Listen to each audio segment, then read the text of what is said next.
할렐루야. 오늘 이 시간 예배하는 우리 모두 가운데에 주님의 풍성한 은혜가 함께 하시기를 주님의 이름으로 축원합니다.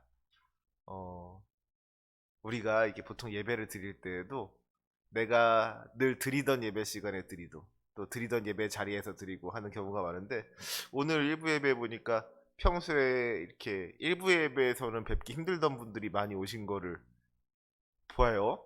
예, 여러분들이 일부 예배 보통 일부 예배 잘 안 오시던 분들이 많이 오셨는데 아마도 명절 때문이 아닐까. 일부 예배 빨리 드리고 지금 어디 가셔야 되는 분들이 있지 않을까 하는 생각을 이게 하게 됩니다. 네, 명절에 이렇게 고향 땅 찾으시는 분들, 가족 친지 만나러 가시는 분들, 오고 가는 길들 다 이렇게 안전하게 잘 다녀오셨으면 좋겠고요.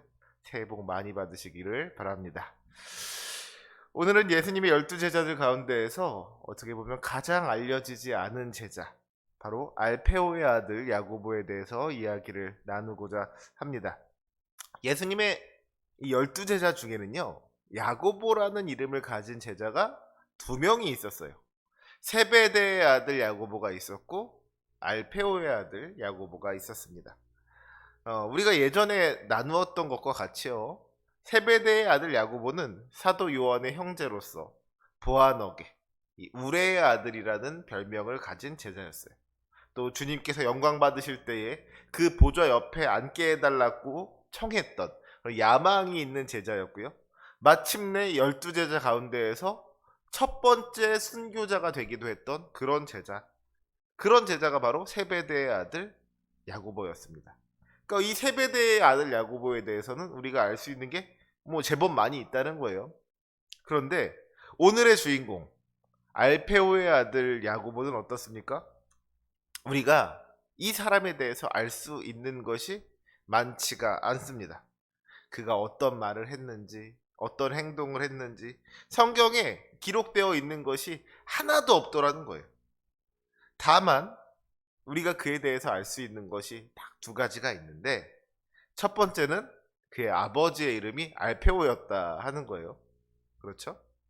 예수님의 제자 중에서 야고보란 이름을 가지고 있는 사람이 두 명이 있으니까 이 사람을 이제 구분하기 위해서라도 한 사람은 세베대의 아들 야고보, 또 한 사람은 알페오의 아들 야고보, 이렇게 이제 적어 놓은 것이죠. 그런데 예수님의 12제자를 보면은요, 알페오의 아들이 또 한 사람이 있어요. 마가복음 2장 14절을 보면은요, 예수님께서 알페오의 아들 레위가 세관에 앉아 있는 것을 보시고 그를 제자로 부르셨다고 기록하고 있는 것을 보게 됩니다. 여러분, 레위가 누구예요? 세리였던 레위? 마태잖아요. 그러니까 예수님의 제자였던 이 마태와 이 야고보가 형제였다 하고 생각할 수가 있는 것이죠. 그러고 보면 성경에서 예수님의 제자들을 소개할 때에 두 명씩 짝지어서 소개하는데, 사도행전 1장 13절에 보니까 마테와 및 알페오의 아들 야고보 이러면서 마테와 야고보가 같이 묶여 있는 것을 보게 됩니다. 그것도 아마도 이 두 사람이 형제였기 때문에 이렇게 같이 묶여 있는 것이 아닌가 하는 생각을 할 수가 있는 것이죠. 그리고 여기서부터 아주 놀라운 이야기가 시작이 됩니다. 이 두 사람에 대해서 이야기를 하는 성경학자들은 이야기를 하기를, 초대교회에 관한 역사적인 기록을 따르면 알페오의 아들 야고보가 열심당원이었다 하는 이야기가 있다는 거예요.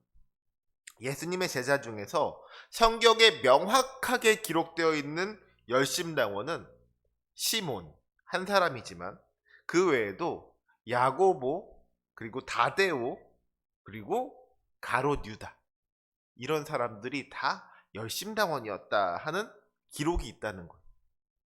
만약 그렇다면 이것이 얼마나 놀라운 일인지 모릅니다. 우리가요, 지난 시간에 시몬에 대해서 이야기하면서 이 열심당원이었던 시몬이 세리였던 마태와 함께 예수님의 제자가 되었다는 것이 얼마나 놀라운 일인가에 대해서 함께 이야기를 나눴어요. 세상에서였다면 서로 상종도 하지 않았을 사람들이 심지어는 누가 누구를 죽여도 이상하지 않았을 원수 같은 사람들이 예수님의 제자라는 이름으로 하나가 되었다 하는 것이 다른 게 기적이 아니라 이런 게 기적이다 하는 이야기를 했죠.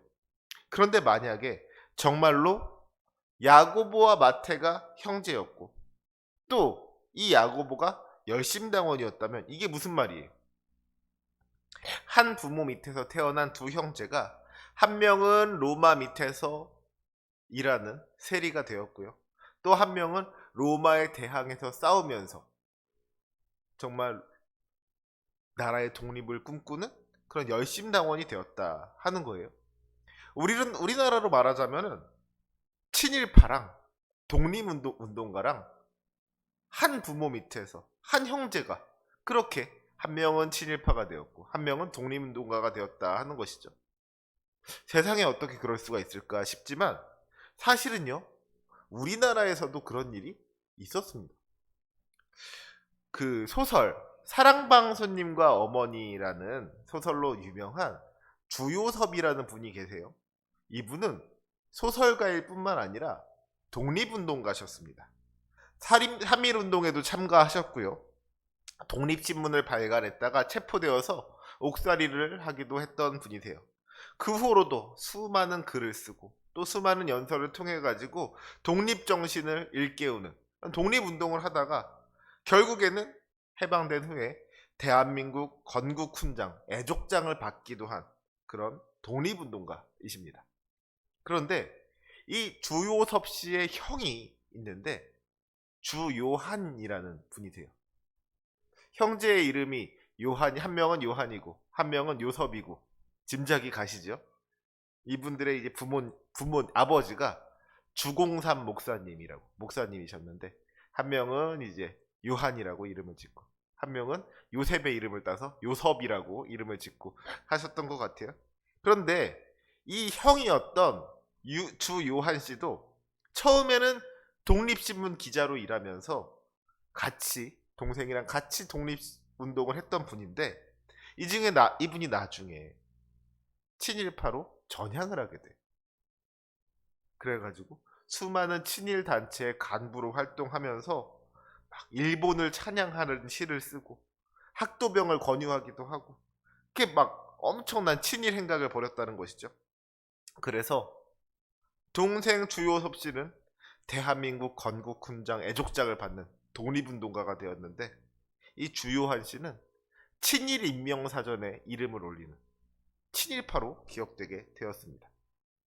피를 나눈 한 형제가 완전히 다른 길을 걸어가게 된 것이죠.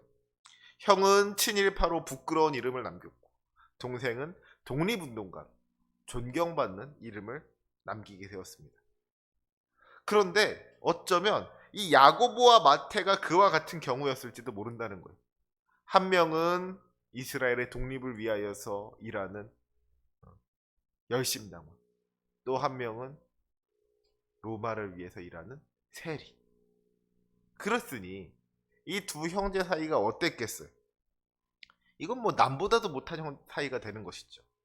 차라리 남이라면 그러려니 할 텐데 내 형제가 나랑 정반대되는 길을 간다고 하면은 이건 정말 용서할 수가 없는 거예요. 저 사람이 내 형제라는 것이 부끄럽고 왜 저러는가 싶어가지고 화도 나고 서로가 서로를 생각하면 생각할수록 그 감정의 골이 깊어질 수밖에 없는 것이죠. 그런데 그랬던 그 두 사람이 서로 화해하게 되었습니다. 뭐가 그 두 사람을 화해할 수 있게 만들었어요? 예수님께서 그 둘을 화해하게 하신 줄로 믿습니다. 사랑하는 성도 여러분, 예수님 안에서는요 모두가 다 하나 될 수 있는 줄로 믿습니다. 부자와 가난한 자, 높은 자와 낮은 자, 진보와 보수, 남자와 여자, 그 어떤 세상의 기준도 우리를 갈라놓을 수 없다는 것이죠. 그래서 에베소서 2장 4절의 말씀처럼 둘로 하나를 만드사 원수된 것 곧 중간에 막힌 담을 자기의 육체로 허시는 분이 우리 주님이신 줄로 믿습니다. 그 주님을 우리가 믿고 따른다면 우리 안에 있는 그 어떤 분열도 용납해서는 안 되는 거예요. 허용해서는 안 되는 것입니다. 유다서 1장 19절을 보면은요. 분열을 일으키는 자는 육에 속한 자이고 성령이 없는 자이다 라고 했습니다.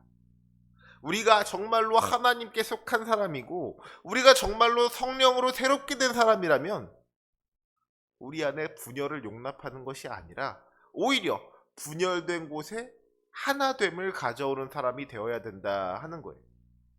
나 때문에 교회 안에서 분열이 생기고 나 때문에 교회 안에서 편이 갈리고 그런 일이 있어서는 안 된다는 것이죠. 오히려 혹시라도 교회 안에 서로 다퉈가지고 싸워가지고 말도 안 하고 서로 쳐다보지도 않는 사람이 있다면 우리가 그 사이에 가서 둘을 화해시키고 하나 되게 하고 함께 주님을 예배하고 찬양하게 하는 것이 참된 그리스도인의 사명인 줄로 믿습니다. 나는 독립운동가이기 때문에 저 친일파들, 저 일본의 앞잡이들 저런 사람이랑은 같이 어울릴 수가 없어 라고 하는 말이 세상적인 기준에서는 지극히 합당한 말이고 옳은 말일 수 있어요. 하지만 믿음의 눈으로 볼 때도 그렇습니까? 그렇지 않다는 거예요. 나는 독립운동가이기 때문에 친일파랑 어울리지 않겠다 하는 말을 다른 식으로 하면 어떤 말이 돼요?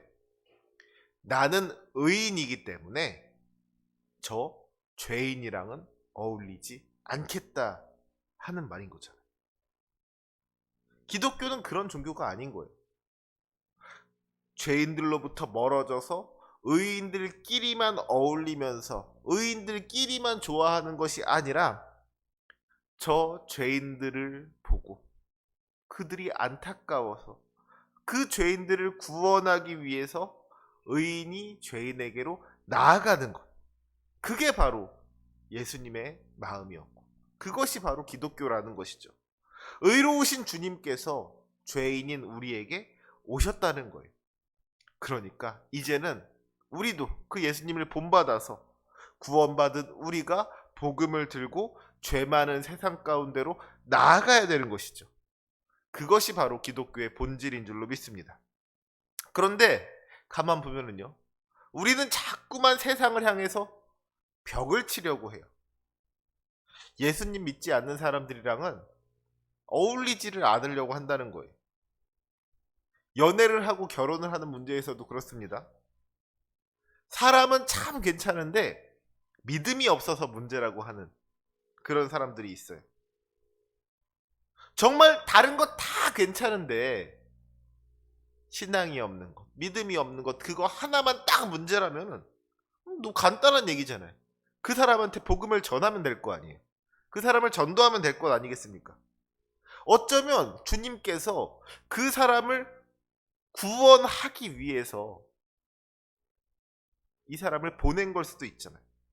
그런데 그런 생각은 하지 못하고 혹시라도 이 문제 때문에 앞으로 결혼해서도 계속해서 싸우게 되지 않을까 이런 걸 걱정하면서 믿음 없는 사람이기 때문에 결혼하지 못하겠다 하고 이야기하는 청년들이 있다는 것이죠. 심지어는 믿음 없는 사람이랑 교제하다가 내 믿음을 잃어버릴까봐 그걸 걱정하고 두려워합니다. 이건요 결국에는 너무너무 나약한 믿음이라고 밖에 할 수 없는 거예요. 내가 믿음 없는 사람이랑 어울리다가 내 믿음을 잃어버릴까를 두려워한다는 것이죠.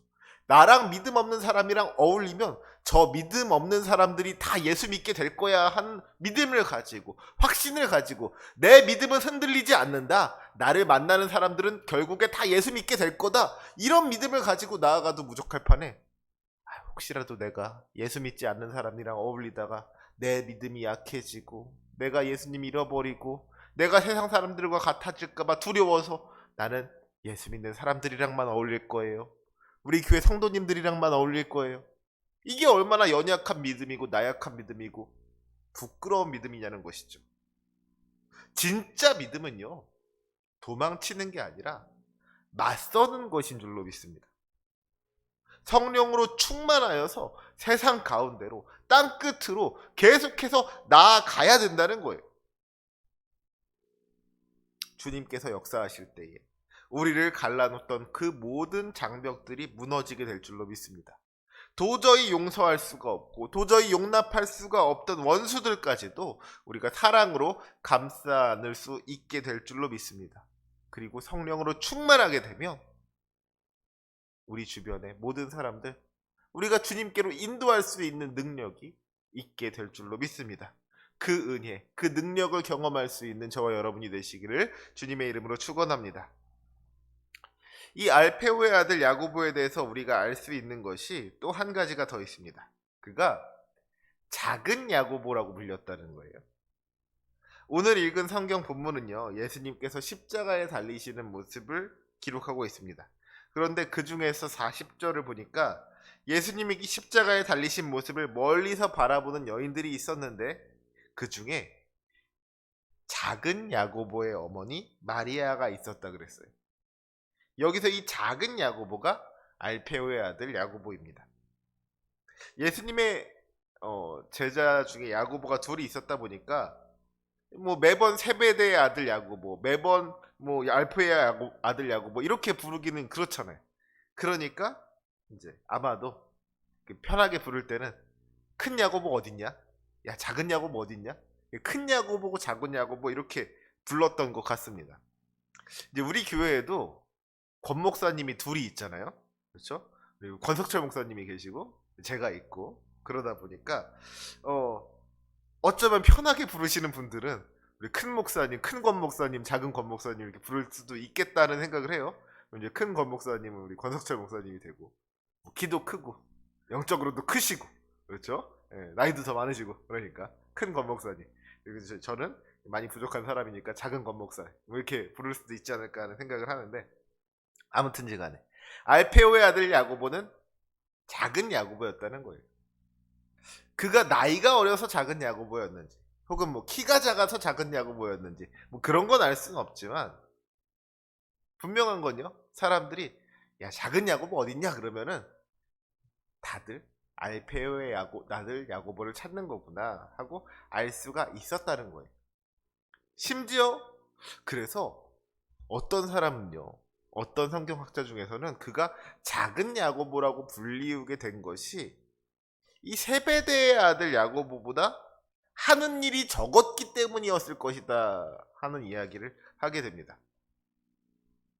키가 작아서 나이가 어려서 작은 야고보다 하는 이야기를 들은 것도 사실 작은 사람 입장에서는 서운할 수 있어요. 나는 왜 작은 야고보야?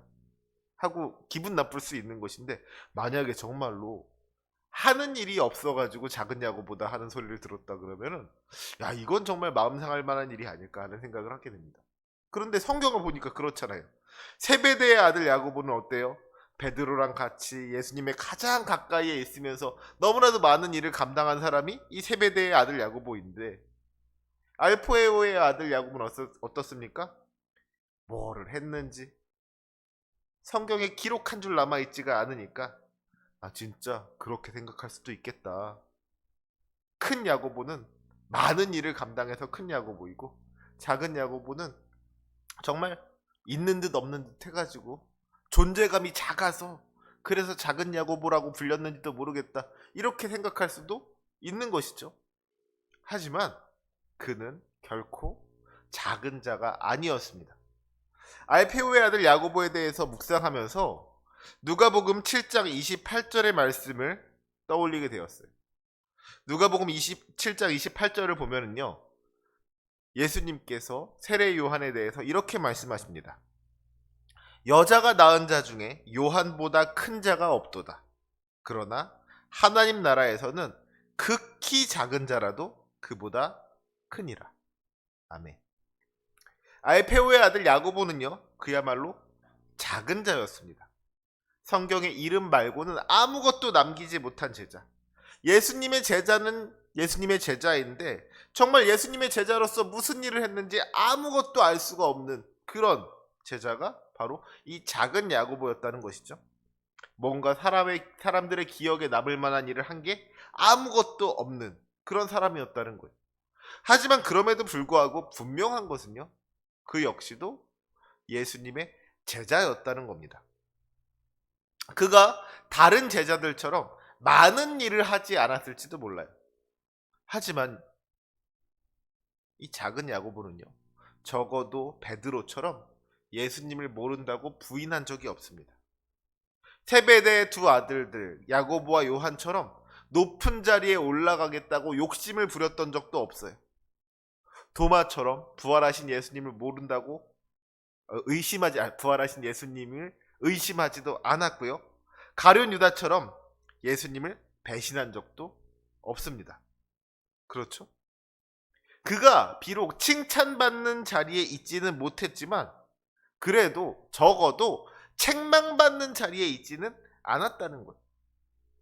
그렇게 생각을 하면은요, 뭔가 남보다 더 잘한 것은 없을지라도 그래도 남보다 못하지도 않았던 제자가 이 작은 야고보가 아닐까 하는 생각을 해봅니다. 그저 튀는 일 없이 무난무난하게 예수님을 섬겼던 제자. 대단한 일을 한 것은 없어도 그래도 자기가 해야 할 일들만큼은 묵묵히 잘 감당했던 제자.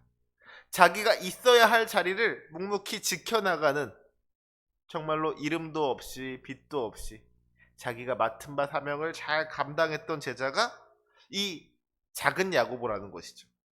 그렇다면 그런 사람을 어떻게 작은 사람이라고 할 수가 있겠어요? 그가 비록 예수님의 12제자 중에는 가장 작은 사람이었을지도 모르지만 하나님 나라에서는 칭찬받는 큰 사람이었던 줄로 믿습니다. 우리 주변에도요, 이 작은 야고보처럼 이름도 없이 빛도 없이 주님을 섬기는 사람들이 많이 있어요. 어떻게 생각하면 이분들처럼 억울한 분들도 없지 않을까 하는 생각을 해봅니다. 교회에서요, 열정을 가지고 열심히 일하는 분들은 아무래도 주목의 대상이 됩니다. 뭐 찬양팀으로 섬긴다거나 성가대를 한다거나 교사를 한다거나 아니면 뭐 지역장님, 속장님, 뭐 선교회장님, 그런 어떤 책임을 맡아가지고 열심히 일하시는 분들은 그만큼 이제 관심의 대상이 되는 것이고 눈에 띄니까 또 그만큼 그분들을 위해서 우리가 기도하게 되는 것이죠. 그런데 반대로 또 믿음이 연약한 분들이 있어요. 자꾸 교회에서 막 말썽을 부리시는 분들, 그런 분들이 있어요. 그럼 어때요? 또 그분들을 위해서도 기도하게 됩니다. 어떤 분이 교회에 막 빠졌다 그러면 왜 빠졌을까 걱정도 되고요. 또 그분을 위해서 기도도 하게 될 거 아니에요. 그러니까 뭔가 교회에서 뭘 잘하거나 혹은 교회에서 뭘 좀 못하거나 그러면은 그런 분들은 눈에 자꾸 밟히니까 그런 분들을 위해서 더 많이 기도하게 된다는 거예요. 그런데 교회에서 뭘 그렇게 대단히 열심히 잘하는 것도 아니고 또 그렇다고 교회에서 무슨 말썽을 부리지도 않는 분들이 있어요. 그냥 매주마다 조용히 교회 와가지고 조용히 예배드리고 가시는 분들, 그런 분들 있죠. 죄송한 말씀이지만 그런 분들, 솔직하게 그런 분들을 위해서는 잘 기도하지 않게 되는 것 같아. 이게 이 말을 이제 오해하셔가지고서는 야, 얌전히 예배만 잘 드리고 가는 사람들은 목사가 기억도 안 해주고 기도도 안 해준다더라. 차라리 막 무슨 뭐 사고를 쳐야지 기도해주지. 조용히 가만히 있으면은 기도도 안 해준다. 이렇게 얘기를 하시면 안 돼요. 큰일 납니다. 그런 이야기가 아니라 아무래도 이렇게 좀 눈에 띄게 뭘 잘하거나 혹은 눈에 띄게 뭘 못하면은 눈에 잘 보이니까 눈에 밟히니까 그분들을 놓고 막 기도하게 되는데 조용하게 예배 드리시면서 자기가 할 일 알아서 잘 하시는 분들은 아무래도 이 기도할 때 생각이 잘 안 난다는 거예요. 큰 일을 맡은 분들, 우리 뭐 장로님들 놓고 기도하고 우리 뭐 지역장님들 놓고 기도하고 속장님들 놓고 기도하고 여선교회 놓고 기도하고 기도하잖아요. 그리고 뭐 교회 뭐 성가대 위에 기도하고 교사들 놓고 기도하고 기도한단 말이에요. 그리고 반대로 뭐 어디 아프신 분들 놓고도 기도하고 혹시라도 오늘 교회 빠지신 분들 놓고도 기도하고 이런 분들을 놓고 기도하는데 그냥 자기 할 일 알아서 잘 하시는 분들을 놓고는 이 기도의 제목이 잘 되지를 않는다는 것이죠. 하지만 사실은요, 어떻게 보면 교회에 가장 필요한 분들이 이런 분들이 아닐까 하는 생각을 해봅니다. 조용히 자기 자리를 지키시는 분들, 드러나지 않을지라도 자기가 할 역할 묵묵히 잘 감당하는 분들, 교회에는요 이런 분들이 꼭 반드시 필요한 줄로 믿습니다. 그러다 보면요 사실 목사는 잘 알아주지 않을지도 몰라요. 교회 안에서 다른 사람들은 잘 알아주지 않을지도 모릅니다. 하지만 분명한 것은요, 그런 사람들 한 사람 한 사람 우리 주님께서는 기억하시고 우리 주님께서는 알아주신다는 것이죠. 다른 사람들 알아주지 않을지도 몰라요. 하지만 우리 주님께서는 반드시 기억해 주실 줄로 믿습니다. 그렇다면 사람들이 알아주지 않는다고 해서 이분들이 작은 분들입니까? 그렇지 않죠. 이분들은 하나님이 기억하시는 분이시고 하나님이 귀히 여기시는 분이시고 하나님께서 크게 여기시는 분이신 줄로 믿습니다. 사실 우리 주님께서는요 우리에게 크고 대단한 일을 하라고 요구하지 않으세요. 크던지 작던지 우리에게 주어진 사명을 감당하기만 하면 우리 주님께서는 그것으로 말미암아 만족하신다는 것이죠. 마태복음 25장에 기록된 달란트의 비유를 보면은요 예수님께서 종들을 칭찬하시면서 뭐라고 말씀하세요? 잘하였도다 착하고 충성된 종아, 내가 적은 일에 충성하였음에 내가 많은 것을 내게 맡기리니 내 주인의 즐거움에 참여할지어다 하고 말씀하십니다.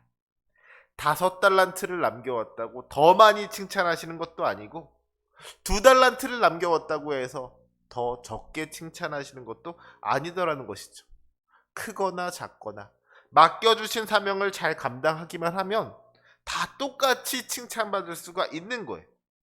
비록 작은 일이라고 할지라도 주님께서 맡겨주신 일을 큰 일로 여기고 충성하는 사람, 그런 사람이 바로 작은 야고보와 같은 사람이고 하나님께서 기뻐하시는 사람인 줄로 믿습니다. 사람들은 그를 기억하지 않았을지라도, 사람들은 그를 알아주지 않았을지라도 우리 주님께서는 그를 기억하시고 그를 알아주신 줄로 믿습니다. 이처럼 크던지 작던지 주어진 자리에서 사명을 감당하는 사람, 작은 일도 큰 일처럼 여기면서 맡은 자리에서 충성하는 사람, 그런 사람이야말로 하나님 나라에서 큰 사람인 줄로 믿습니다. 이 시간 예배하는 저와 여러분들이 그런 진정한 큰 일꾼이 되시기를 주님의 이름으로 축원합니다. 이 작은 야고보가 우리에게 주는 교훈이 있는 것 같아요. 별로 그렇게 요란스럽지 않은 인생을 살아도 된다는 거예요.